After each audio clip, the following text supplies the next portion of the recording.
তার ছেলে পেটে ছিল। হ্যাঁ, হয়তোবা ছিল। অন্য কারোর ছেলে। সালমান শাহ হলে তো সালমান শাহ জানতো। ও তো তখন বলে দিছে যে সালমান শাহর ছেলেপিলে হবে না। এসব বলে তাকে পাগল করছে। নানান রকম জায়গায় ডাক্তারের কাছে নিয়ে গেছে। বেহুদা। অসম্ভব। আমার পরিবারে কেউ এরকম ইয়ে নাই যে বাচ্চা-কাচ্চা হয় নাই কোনদিন। যে চাক্ষুষ জিনিস আমরা দেখেছি ঘরে হইছে এবং তারা মিথ্যা তারা যে তাদের কথাই তো তারা প্রমাণ করবে এটা হত্যা।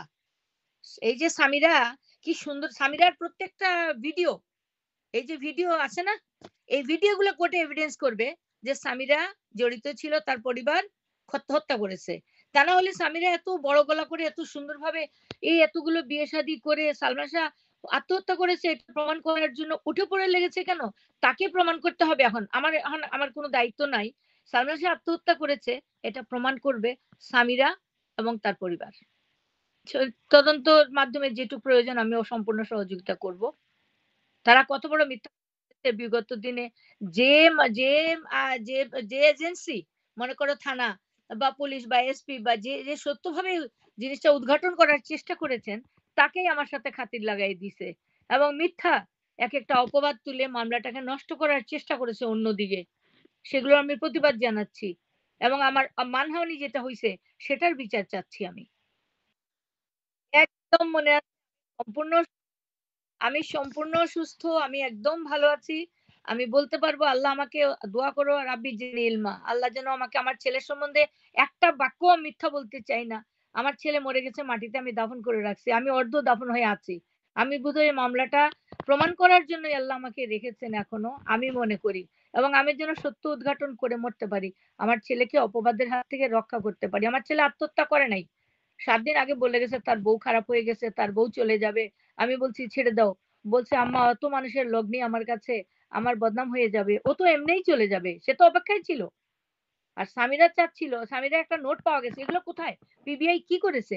ডায়েরিতে লেখা ছিল অ্যা 96 এ সেপ্টেম্বরে অগাস্ট সেপ্টেম্বর। অগাস্টের লাস্ট কত ৩০ না ৩১ তারিখে ইয়ে ছিল, একটা কি আসছে? অগাস্টের বোধহয় ২৯ না ৩০ তারিখে সে তার হাতে লেখা ডায়েরির মধ্যে আমাকে ডিভোর্স করে তুমি এই পৃথিবীতে থাকবে? থাকবে? না, না, না। ডট। এটা কি? কেন? কেন? আবার কালকে দেখলাম একটা ইয়েতে কোথায় ও একটা ফটো আসছে ওর ছেলেরই ফটো দিয়ে যে ১ বছর পরে তার ছেলে পেটে ছিল। হ্যাঁ, হয়তোবা ছিল। অন্য কারোর ছেলে। সালমান শাহ হলে তো সালমান শাহ জানতো। ও তো তখন বলে দিছে যে সালমান শাহর ছেলেপিলে হবে না। এসব বলে তাকে পাগল করছে। নানান রকম জায়গায় ডাক্তারের কাছে নিয়ে গেছে। বেহুদা। অসম্ভব। আমার পরিবারে কেউ এরকম ইয়ে নাই যে বাচ্চা-কাচ্চা হয় নাই কোনদিন।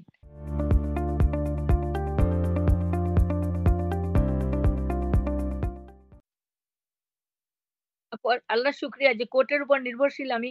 আমি আইন আদালতের প্রতি বিশ্বস্ত, বিশ্বাসী। আইন এখনো ভালো মানুষ আছেন এবং সত্যই। একজন বিচারক তার জায়গায় বসে আল্লাহকে সাক্ষী রেখে, আল্লাহর কালাম সাক্ষী রেখে মিথ্যা করে গেছে যারা করে গেছে খেয়েছে। উনি একজন জাস্টিস উনি জাস্টিস সবসময় সত্যই হয়। সব পরিবর্তন হতে পারে। জাজ তো পরিবর্তিত হয় না। আল্লাহ তাকে হায়াত দারাজ করুক। তার ঈমানের বরকত দিক। আমি খুশি হয়েছি। এবং আমার এমন কিছু পাওয়ার নাই। আমার ছেলেকে তো আমি পাবো না। আমার যে অপবাদ আমার ছেলের নামে দেওয়া হয়ে তাকে অপমানিত করা হইছে, সেটা আমি বদলা চাই। আমাকে কিছু কেটো না। কাটলে কিন্তু কথাটা খারাপ হয়ে প্লিজ বাবা কাটবে না। ওকে? আর আরেকটা কথা এখানে শেষ বেশি যে আমি তোমাদের মাধ্যমে এই মুহূর্তে আমি পুলিশ কমিশনার এবং যারা যারা এই কাজটা করবেন তাদের সবাইকে আমি জানাতে চাই যে আমার আসামিরা যারা কালকের থেকে তৎপর তারা আমার উকিলের সাথেও যোগাযোগ করেছেন। ফারুকের কাছ থেকে শুনতে পারো। তাকে বায়াস করার চেষ্টা করা হইছে। এখানে স্টার্ট হয়ে গেছে কিন্তু। এখন বায়াস করতে চেষ্টা করবে এবং তারা পালাবার চেষ্টা করবে। এইজন্য এয়ারপোর্টে যাতে একটা নির্দেশ চলে যায়, যাতে তারা যেন পালাতে না পারে। যদি কেউ পালায় তাহলে এটার জন্য আবার বর্তমান সরকার দায়ী থাকবেন।